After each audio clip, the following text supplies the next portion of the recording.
UP Rae Bareli Lok Sabha స్థానం నుంచి బరిలో నిలుస్తున్న కాంగ్రెస్ అగ్రనేత రాహుల్ గాంధీ నిన్న నామినేషన్ దాఖలు చేశారు. కాంగ్రెస్ ప్రెసిడెంట్ ఖర్గే, తల్లి సోనియా గాంధీ, సోదరి ప్రియాంక గాంధీతో కలిసి వెళ్లి ఎన్నికల రిటర్నింగ్ అధికారికి తన నామినేషన్ పత్రాలు సమర్పించారు. ఈ సందర్భంగా తన ఆస్తుల వివరాలను వెల్లడించారు.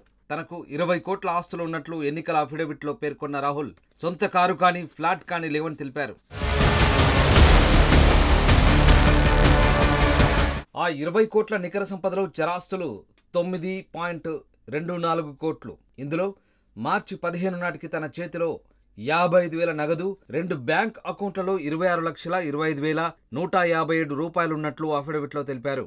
ఇక బాండులు, షేర్ల విలువ 4.33 కోట్లు, మ్యూచువల్ ఫండ్స్ విలువ 3.81 కోట్లు, దాదాపు 15,21,000 విలువైన గోల్డ్ బాండ్స్, 4.20 లక్షల విలువైన బంగారు ఆభరణాలున్నట్లు అఫిడవిట్లో ప్రస్తావించారు రాహుల్ గాంధీ.